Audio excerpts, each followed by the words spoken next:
students, welcome back to English class. Today we are going to start our new chapter, that is chapter number 4, and the name of the chapter is Funny Joanne. So this is a story about a boy who is very lazy.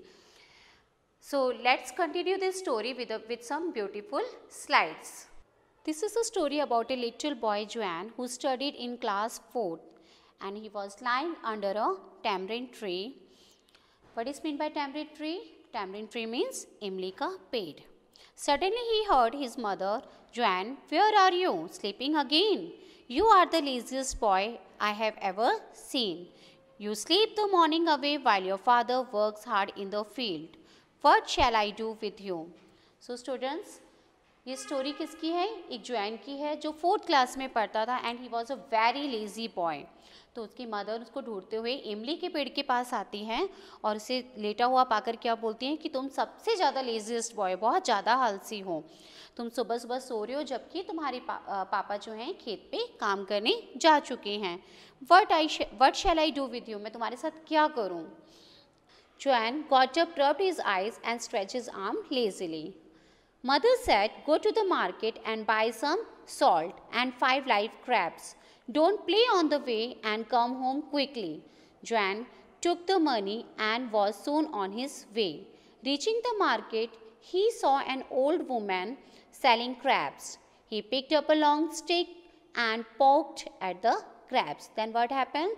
Her mother said, go to the market. उसकी mummy ने क्या कहा? Market जाओ और कुछ crabs ले आओ. What is mean by crabs? Crabs means केकड़े. And salt. What is mean by salt? Obviously नमक. तो तुम जाके मार्केट से क्रैब्स और नमक लेकर आओ.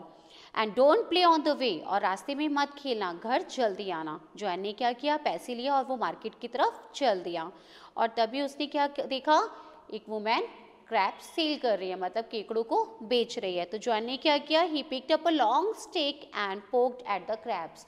उसने एक लंबी सी डंडी ली, स्टिक ली और उन क्रैब्स को चुभोने लगा. Hey what are you doing with my crabs? Shouted the women. अब वो वुमेन चिल्लाई कि तुम मेरे क्रैब्स के साथ क्या कर रहे हो? I am trying to see if they are alive. Please give me 5 big crawling ones, said John. John ने क्या कहा? मैं उसको ट्राई कर रहा हूँ, मैं उसको देख रहा हूँ कि क्या ये सच में जिंदा हैं.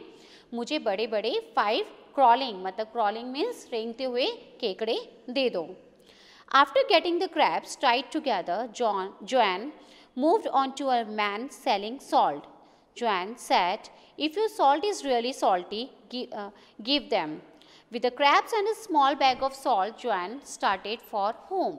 Whistling, he passed by the river bank. Suddenly, he heard some voices calling him. अब क्या किया? उसने 5 क्रैब्स को बांध लिया, इकट्ठे बांध लिया और नमक को लेकर वो अपने घर की तरफ चलने लगा.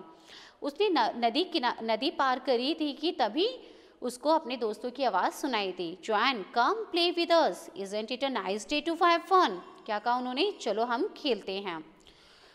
Poynting to the crabs and salt, Joanne said, mother needs this but I have an idea. Untying the crabs, he said to them, mother is waiting for you, so walk home. Go straight on this road and turn left at the big tamarind tree. You will see the open kitchen door where mother is. Go, go. Now what happens students? क्या कहा उसने? उसने crabs की तरफ और salt की तरफ देखा और क्या कहा? Mother needs this. इसको तो मदर को तो चाहिए, मैं कैसे खेल सकता हूँ? आई हैव एन आइडिया. मेरे पास एक आइडिया है. उसने क्या किया? उस क्रैब्स को, उस केकड़ों को उसने खोल दिया और क्या कहा उनको नीचे छोड़कर? Mother is waiting for you, so walk home. Mummy तुम्हारा वेट कर रही है, इसलिए तुम घर की तरफ चल दो. Go straight on this road and turn left at the big tamarind tree. सीधे जाना और लेफ्ट की तरफ मुड़ जाना. तुम्हें वहाँ एक इमली का पेड़ मिलेगा और वहाँ पर एक किचन का दरवाज़ा खुला होगा और मम्मी तुम्हारा वेट कर रही हैं. गो गो. किसको कहा? जोएन ने क्रैब्स को कहा. Then he looked around for a safe place for the salt. Finally, he put the bag in the river where the water was very shallow.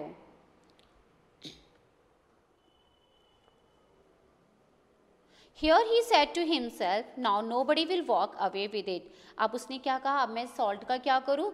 तो उसने नदी में जो जहाँ पानी की मात्रा बहुत कम थी, बहुत कम पानी था, उसने सॉल्ट को वहाँ रख दिया और क्या सोचा, अब इस नमक को कोई नहीं लेगा। बट स्टूडेंट्स, क्या होता है जब पानी में हम नमक डालते हैं या नमक मिलाते हैं तो क्या होता है, वो मेल्ट हो जाता है।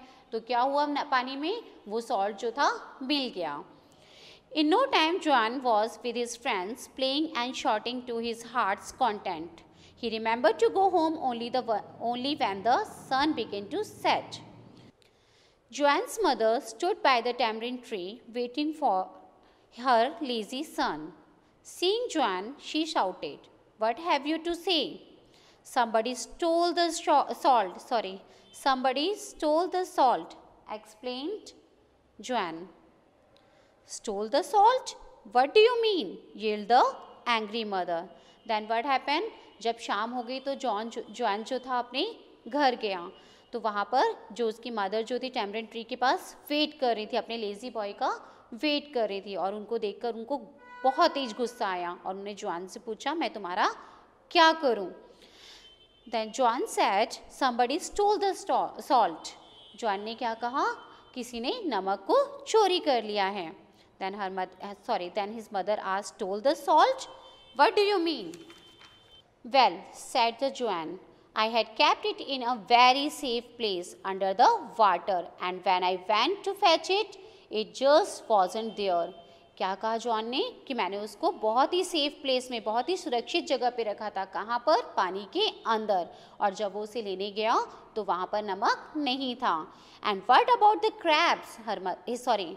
And what about the crabs? His mother asked. अब crabs का क्या हुआ?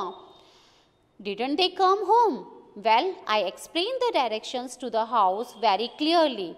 They did look intelligent and of course they were alive, so they could walk, explained John. John ने पूछा, क्या वो घर नहीं आए हैं? मैंने तो उनको बहुत अच्छे से डायरेक्शन समझा दी थी, बहुत अच्छे से रास्ता बता दिया था, और वो बहुत इंटेलिजेंट भी लग रहे थे। क्या वो जिंदा भी थे, तो क्या वो घर नहीं पहुँचे? John's mother shook with anger.